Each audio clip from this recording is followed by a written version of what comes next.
we lived in a yurt for a couple of years, believe it or not, in Wisconsin, right near here, Timberland.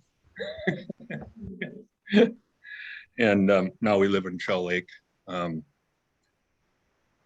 don't know if we'd still live in that yurt or not, but the main reason we moved out is because I went back to work and Lynn was there alone, and she's an extrovert and there were no people around, so that didn't work. So that's about it. So I wrote Cow Tales is basically an embellished memoir of my early days, from when I graduated from veterinary school and started practice, like I said, mostly dairy cow medicine in Barron County in the early 1980s. And actually, in the mid 80s, for a real brief period of time, I worked for the Cumberland Veterinary Hospital just to fill in for them for a little while till I went full pet practice. So it's kind of interesting too that I thought I'd bring that up back when Kurt Jacobs, Matt Bratager were there. You may know those names. How many of you had dairy farm? Yes. Anybody still farming? Dairy farming? Okay. Well, then you'll really identify with a lot of my stories. Okay, so why did I write Cow Tales? I mainly wrote it to entertain. My hope was for people to smile, a lot of humorous stories, smile, laugh, have a break from their days to enjoy something in the written form. And I gotta admit, when I was reviewing chapters and rewriting, there's a lot of review and rewrites. I'd be in my easy chair in the living room and it's embarrassing, but I'd laugh out loud and then would ask me, what are you laughing at? And I had to tell her I was laughing at my own stories. So I kind of like them too. So I hope you will find the book as funny as I did, I guess. Another motivation for writing Cow Tales was to document an interesting time in my life, which is very different now, 40 years ago in rural Wisconsin, what it was like. And I wanted it for my family and friends, but it became more than that, as I thought maybe it'd be good to try to get it published. So you may ask the question, why would a veterinarian think that he can write? Well, I'll give you the long story. I mentioned part of my career, I worked as a poultry specialist, and little tangent, when I'd meet people, acquaintances, they'd ask, well, what do you do for a living? And I'd respond, well, I work with turkeys. And they'd say, yeah, so do I. So in my turkey work, I wrote some articles with a scientific bend, some research write-ups, but some articles.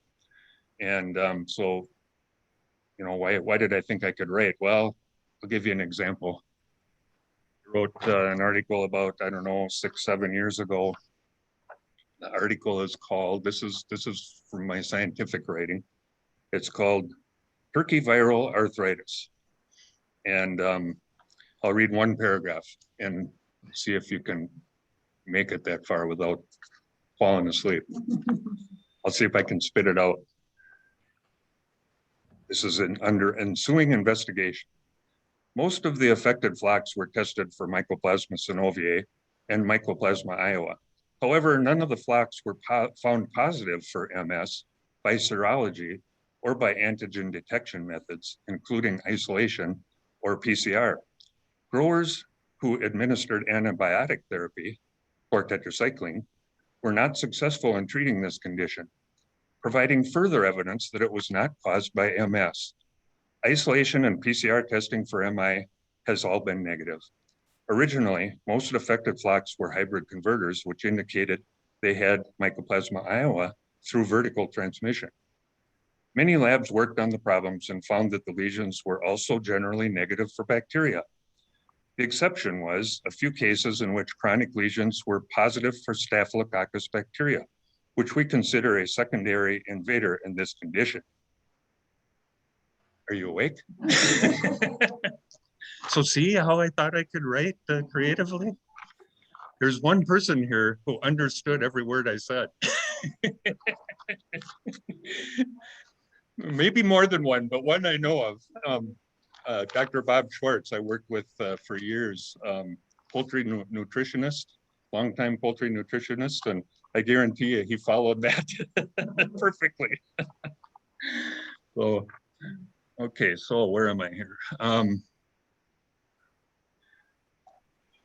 Well, I had all these stories floating in my head for years, and I'd tell the stories over the years. And one day I thought, Dave, you can probably write these stories, make them more engaging, more interesting than you can tell them. And I thought that because over the years, people liked my humorous and self-deprecating Christmas letters. That's a good reason, isn't it? So I thought, I shall write a book. And it is kind of how it went. And I like to write. I did, and I really enjoyed doing those Christmas letters.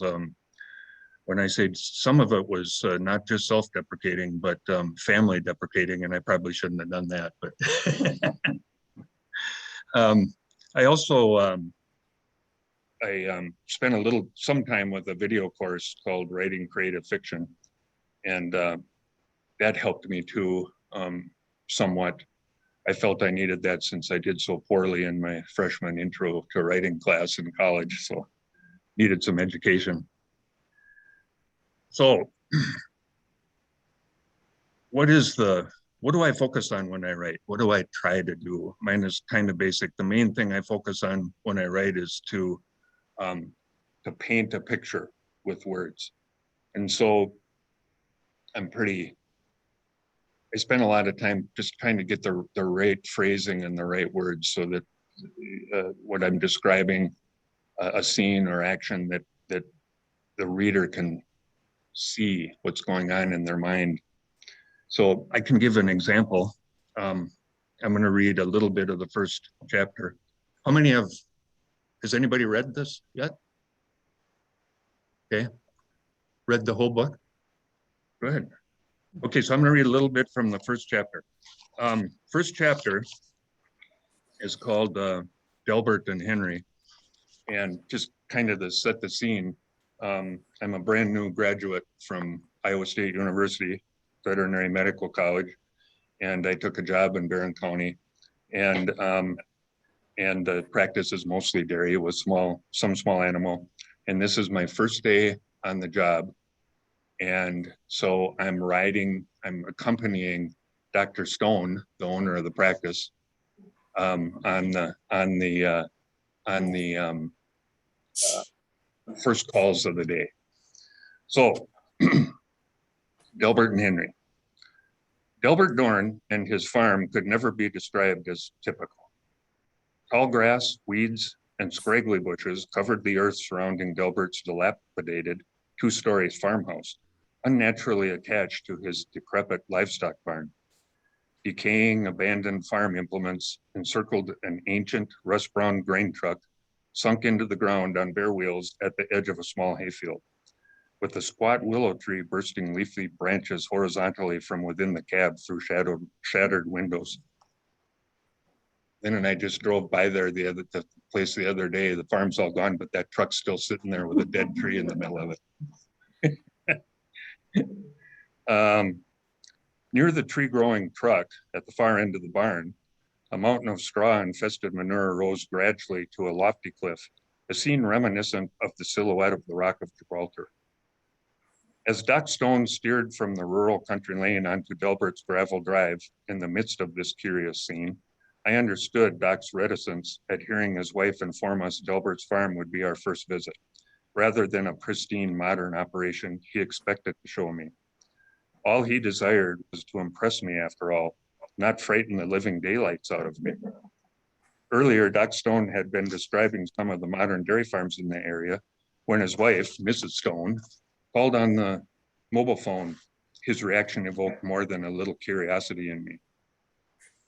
Delbert Dorn would like you to come right away. Something's wrong with his bull. Mrs. Stone's voice crackled over the mobile telephone speaker. Oh, no, not now. Not today, Doc Stone whined, followed by an airy, okay, we're on our way. I heard Mrs. Stone giggling as she signed off the mobile phone. I was Doc Stone's spanking new graduate doctor of veterinary medicine, first day on the job, his hope for a little leisure, but now he feared his hope might vanish like a dream in this weird wonderland of Delbert Dorn and his farm. Doc was nearing 60, with 35 years of farm calls and long days under his belt. He was tired and needed help.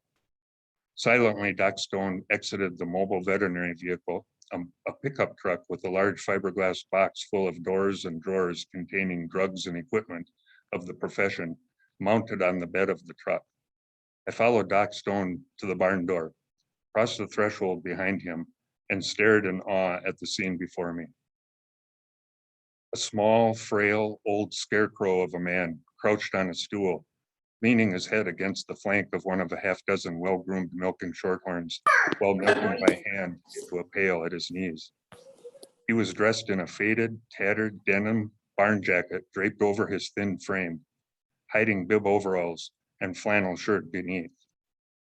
Snow-white hair protruded from beneath his tan canvas cap, smudged over the short bill and crowned by dust and sweat from daily contact with cow flank. I'd never seen anything like it. The first farm visit of my orientation was not what I had expected. I had imagined a modern dairy farm with at least 50 gleaming black and white Holstein cows lined up in tie stalls while eating mounds of ground grain and alfalfa hay. Instead, I had stepped back in time to the end of the 19th century when I crossed the threshold of Delbert's farm. After all, the year was 1980, not 1880. So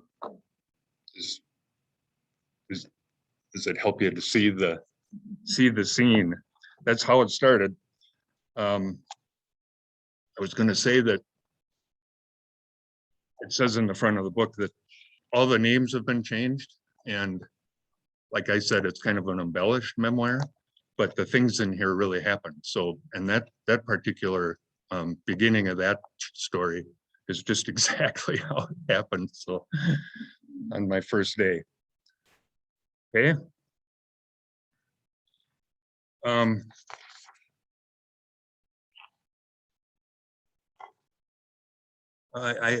Another thing I like to write about, and you can tell from the book, is the humorous situations. Most of the book is situations that were quite humorous. And I shouldn't drink Mountain Dew. And I think I'll read from another chapter called Henry Hinkle and Josie. It's one of my favorites, although it was kind of hard to pick one out, but I like this one. It's another one that's mostly how things happen. And you can see some of the humor in this one. Okay. Henry Hinkle and Josie. Henry Hinkle maintained a small, I'm going to set the scene a little bit. Henry was he was older and he had retired from farming, but he had to keep some cows.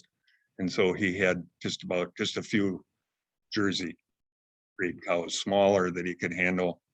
And he set up a separate building, and it's in here, but things were not held together real well. And then, so when I went there, I never knew what was going to happen, but here we go. Henry Hinkle maintained a small herd of 12 milking cows in a ramshackle barn where everything was held together with baling twine, miscellaneous pieces of wire, and duct tape. Henry, an octogenarian widower, was not the agile and wiry young man of old. He was still thin, but now a little too thin and a little wobbly on his feet, but maintained a youthful twinkle in his eyes as he tinkered and puttered here and there about the farm in need of constant repairs. Henry had long ago retired from full-time farming and retained his remnant of aging Jersey cows just for fun. The old larger barn, which was now used for motorboat storage, which provided a little extra income beyond his monthly Social Security check. Besides, it was too big to maintain a comfortable temperature in the dead of winter, heated only by the body heat of a dozen cows. Henry had moved 15 stanchions along with a vacuum line to run the milking equipment to a smaller adjacent barn and cobbled them all together in one line running the length of the barn. He replaced the dirt floor with concrete, including a gutter behind the cow stalls and a manger in front of them. The small barn itself was solid, as was the concrete, but the stall partitions and the stanchions were as frail and old as Henry, if not more so. You know what I'm talking about? Stanchions and okay. I did describe things earlier in the book, but I wasn't sure if everybody knew. Okay.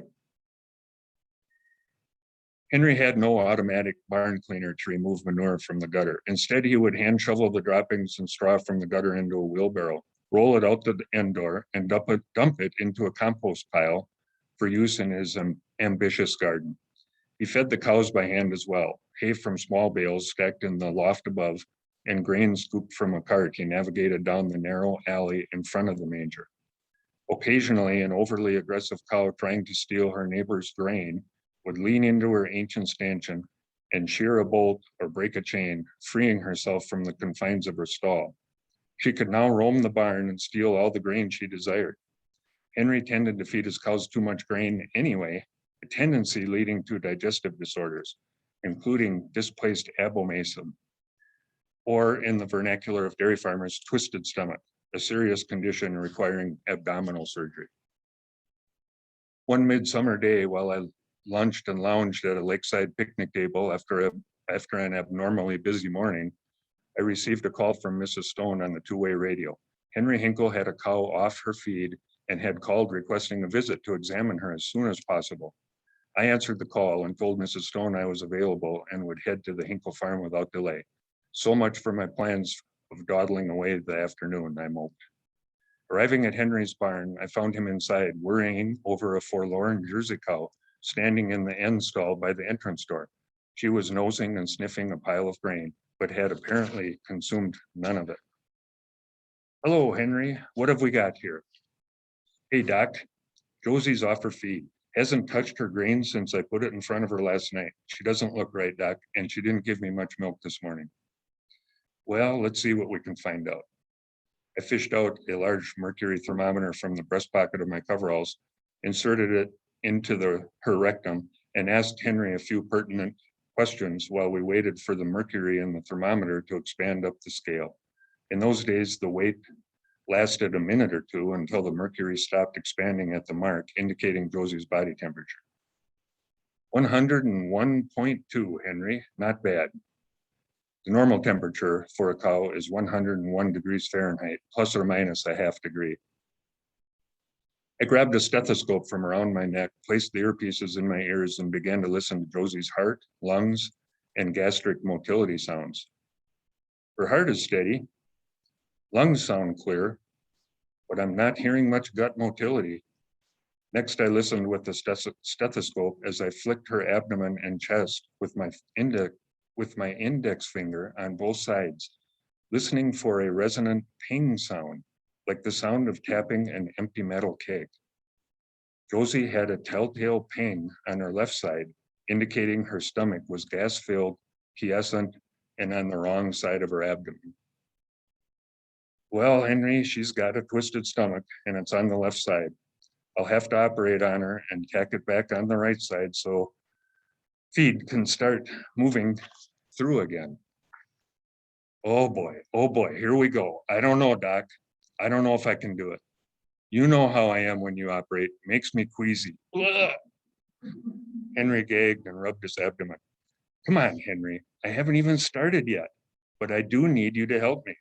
Maybe get some straw bales to sit on and strew some straw around. I don't want you to get hurt if you pass out.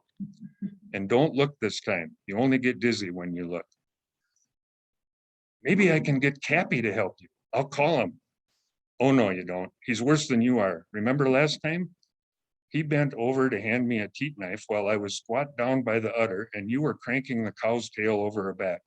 He saw a trickle of blood His eyes rolled back and he collapsed in the gutter, spooked the cow, and she kicked me in the groin, sending me backward next to Cappy in the gutter. And you lost your footing and landed on top of us. All three of us ended up in the gutter covered in crap. Remember that? Don't call him. Besides, the two of you are worse together than if you're alone. The surgery suite for Josie included her stall. The procedure was performed with her standing upright, with her head locked in her stanchion, and a lead rope tied around her neck. Henry rigged a table for my surgical instruments and set it in the alley behind her right hip, a location I could reach while working on Josie's right side. While I placed the lead rope around Josie's neck, removed the slack, and tied it with her head pointing left toward the other end of the barn, Henry scrubbed the makeshift surgery table. I asked Henry to fill my clean stainless steel pail with clean water and add 3 ounces of disinfectant. Next, I sedated Josie with sufficient anesthetic to relieve pain and anxiety, but also maintain her upright position. I did not want her to go down during the surgery. After shaving and scrubbing the surgery site, I stripped to my waist and scrubbed my hands and arms up to my shoulders. Okay, Henry, turn around now. If I ask you for something, just look at the table, the instrument, or me, right in my eyes, nothing else. Now hand me the big syringe. Henry reluctantly obeyed. I injected the incision site with local anesthetic and waited a few minutes before handling a scalpel and making a swift 7-inch incision. I smiled to myself as I recalled Doc Stone's 10-inch incisions, a length necessary to accommodate his massive biceps. I had no such problem, an advantage in my favor for timely closing of the gaping hole at the end of the procedure. Okay, Henry. Henry's body was facing away, but his head was cranked around, craning for a glimpse of the action, curiosity conquering his squeamishness. He snapped his head forward at my outburst. Don't look, we have got to finish this surgery without losing it. Please hand me the rubber tubing. Okay, Doc, sorry. I unraveled a 5-foot length of sterile rubber tubing and placed a large 3-inch hypodermic needle on one end. Through the incision on the right side, I reached with my left hand, cradling the needle attached to the tubing through the upper abdominal space and over the large rumen to the left side and located the gaseous stomach. I held the other end of the tubing in my right hand near my nose. I punctured the wall of the stomach. The sour aroma of gastric juices permeated my nostrils as the effluvium emerged from the end of my tubing. The needle was in the right place. Crash! Out of the corner of my eye, I glimpsed Henry collapsing on the table and the instruments flying haphazardly around the alley. In an instant, Josie bolted forward with me in a most precarious position, shoulder deep in her abdomen. She had snapped the twine, which held the stanchion in place, and now it hung on her like a bulky iron necklace. Undaunted, she advanced forward through the remnants of the stanchion, over the manger, and up onto the narrow alley, all the while dragging me along, still deep in her gut. Henry, I squawked. Josie, fully awake from her drug-induced daze, shook her head violently, attempting to rid herself of the hanging stanchion. Instead, she managed to rip the pipe upon which her lead rope was tied from its anchor bolts, serving only to intensify her startled state and send her careening down the length of the alley. I had no choice but to flee with her, bouncing off the walls, struggling to maintain my balance and the needle in place through the stomach wall. If I had tried to extricate my arm, my humerus would likely have fractured. Besides, I had to finish the surgery. Josie halted abruptly, head against the stone wall at the end of the alley. She had no escape, forward, right, or left, and not much room to attempt a turnaround. She appeared dazed as her adrenaline rush subsided, and so did I. Recovered, I softly called for Henry, not wanting to alarm Josie. I heard Henry groan. Doc, where are you? I'm in the feed alley down here, far end of the barn. Are you okay? Yeah, Doc, I'm okay. What the heck are you doing down there? Trying to finish this surgery. What?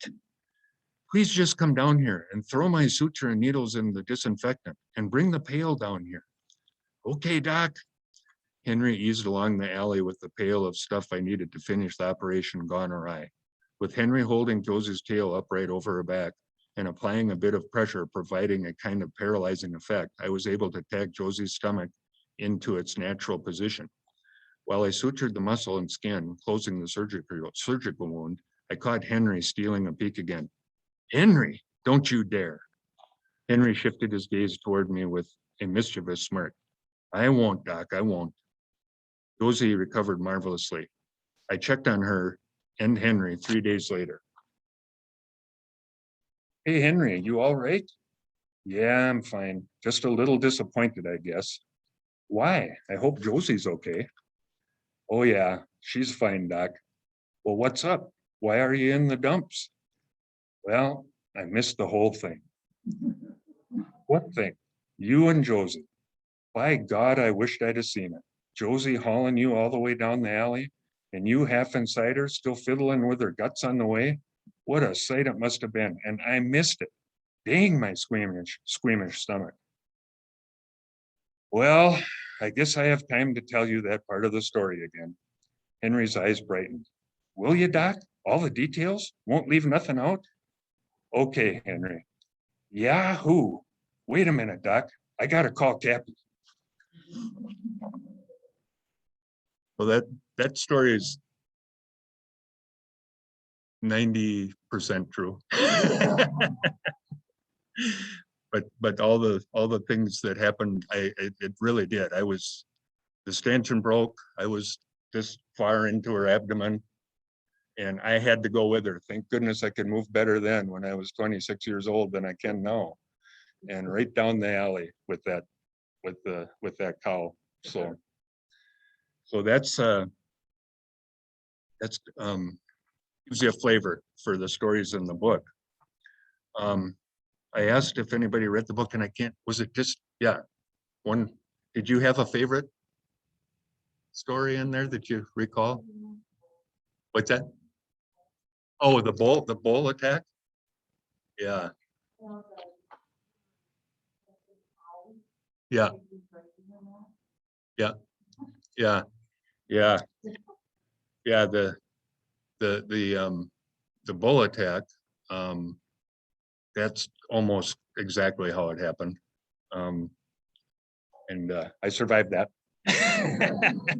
I didn't get hurt at all.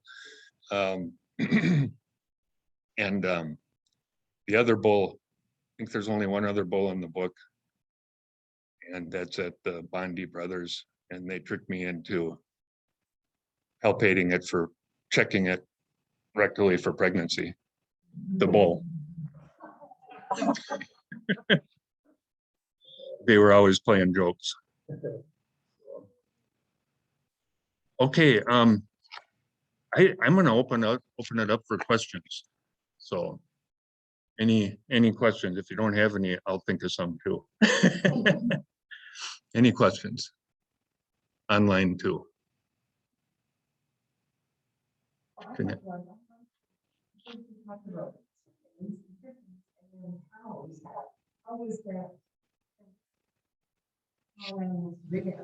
Yeah, well, I started out, you get it all in school. But I had a total of 3 weeks for poultry, which is really not much. So I felt pretty prepared for cows and pets. And when we did externships, we were able to get practical experience, and also in the teaching hospital. But when I went into poultry, I was hired with the company knowing that I was a veterinarian and all that, what that entails, but also knowing that I didn't know beans about poultry. So people like Bob Schwartz had to teach me, and they knew that it would be a few years before you really get up to speed. So that took a while. And then did poultry for years, turkey medicine. And it's like population epidemiology type stuff, and also projects, looking at better ways to do things.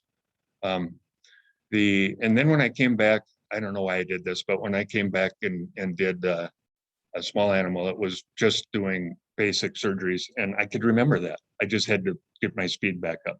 That didn't really change in all those years. It's still the same, pretty much. So yeah. Any others, Lynn? What do I miss most? Oh, it's the well, the people. It's fun. The people is the best part. Um, the being on call with a family was really hard. That's the other end. Um, because when I started, I was on call every other night and every other weekend. And so when I was off call, I was trying to catch up with sleep. You all of you people that farm, it's quite a life because you're up really early in the morning. So when you're on call, you get really early in the morning calls. Some of the farmers are starting at about 4:30. You go in the barn and 4:30 in the morning, and oh, I got a call that's not something's not right with, and you got to get there. You do those, and then you work all day doing your routine stuff. And then many times we lived in a house on kind of a cul-de-sac, and I can't even, there's so many times that, 6 o'clock in the evening or whatever, I'd have those second evening milking emergencies done, come rolling in about 6:30 or so to eat supper. And I'd just make the loop around the cul-de-sac and go right back out because another call was in. And a lot of that, in those days, no cell phones or anything. I think that was a little harder because when I was on call, I had to be by a phone, couldn't go anywhere, And I remember I bought one of those first phones that they had that you could get like 500 feet from your house. It really cost a lot of money, but I needed one. But yeah, oh, and I liked other things too. I just like farms. I like dairy farms, and I like the people the best. But I do remember I was telling Lynn the other day that in the summertime, even though you might get called out at 5 o'clock in the morning, a lot of cows were out on pasture, and you'd have a milk fever out there, and it's just a cool time of day. Just get your stuff and walk out on the pasture. And the other neat thing about a milk fever cow is when you treat them, 90 some percent of the time, they just pop up, and it's dramatic the way they recover. So it's just a cool thing. Yeah. Oh, that they were rough. We got we were having little kids at the, starting to have babies at the time. And so I never had to get up with the babies. But I could get that phone before the first ring. Not at first. At first I was like, oh my gosh, what's going on? But your mind gets trained pretty quickly. We had the phone right on my side of the bed. I could grab that phone before the first ring was done and answer it and know what's going on. And Lynn she didn't even wake up. Yeah. So, but that was good. And I'd sneak out and go on my way. And yeah, it's kind of rough because you got to work the next day, and so yeah, it was kind of rough when you're having a family too. But I've got fond memories of it. So yeah. Yeah.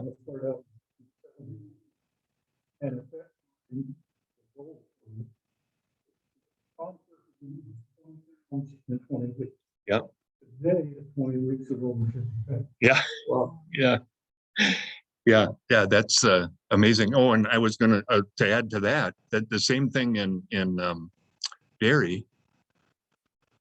Correct me if I'm wrong, but my memory is that if you had a cow in the early '80s that was producing 14,000 pounds, it's pretty good, right?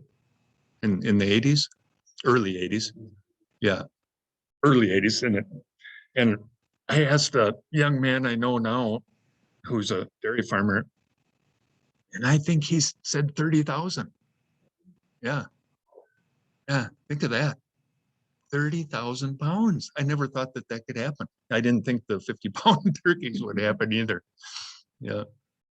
So that ability to of the genetics of the animal is amazing. Yeah. Why Ava. did you do veterinary? Good question. Okay. So Ava asked, why did I get into veterinary medicine? I started to think about it when I was probably about 14.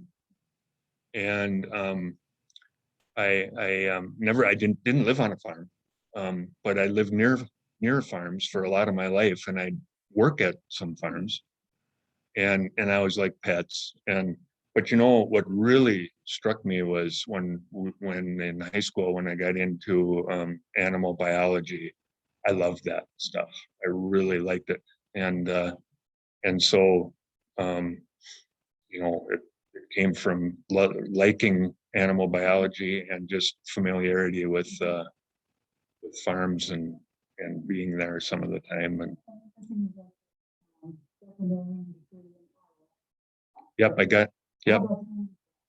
Okay, so my degree, I got an undergraduate degree in animal science with an emphasis on dairy at the University of Minnesota. And then I went to Iowa State to veterinary school. At the time, there was no school in Wisconsin. Yeah, yeah. And at the time, I went right to the University of Minnesota because the University of Minnesota kept 17 spots open for Wisconsin residents. So I went right there for pre-veterinary medicine. The first year I could apply, 16 out of the 17 that were selected from Wisconsin did their pre-veterinary medicine at River Falls. The second time I could apply, 16 out of 17 were from River Falls. So I finally got it in my head that I should have gone to River Falls. But for some crazy reason, I got into Iowa State as an out-of-state. Like a miracle. So, yeah. And I'm really glad I did. I've really great career. I mean, I enjoyed it. So, yeah. Any more? I'm going to see here if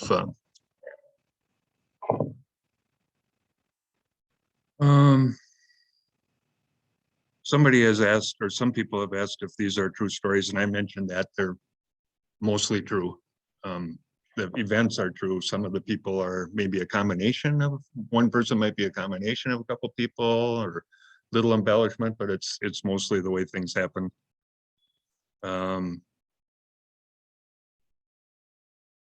If you had to do it all over again, would you do it? Yes.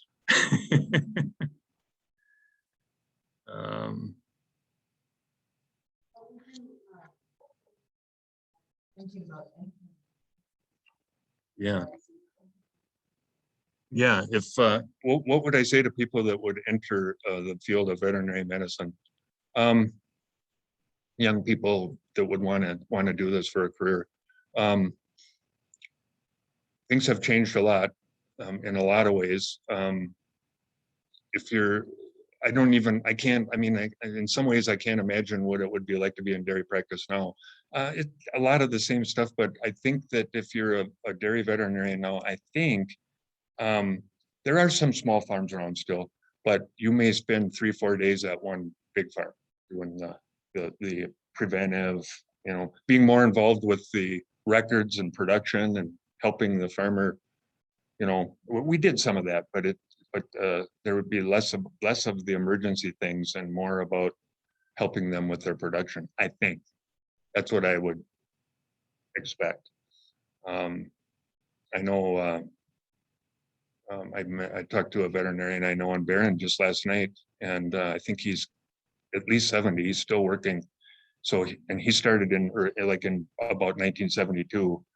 And so I know that he'll spend several days at a farm. And so there's that. I think he told me that in Barron County, there were, when I was starting, there were like 27 veterinarians. doing large animal work. And now he said there's like 2.5. Oh, So, but a lot more time at, bigger farms. Yeah, and I mentioned in the book about, when I drive in or through the area where I used to work, it's odd. I know you've all seen it that have, you go on a county or township road and farm as you go along, and cows out, mostly black and white, all over the place. And you see the farms, but there's nothing out there anymore. Maybe a few places with beef, but yeah, it was a different time. But as far as getting into it, I have some mixed feelings because it costs a lot of money to go through and become a veterinarian, doctor of veterinary medicine, a lot of money. And it's getting difficult to pay that back with the compensation for veterinarians. So it gets it, but if you love it, so what else would you do? I know what time for you to find your. Yep.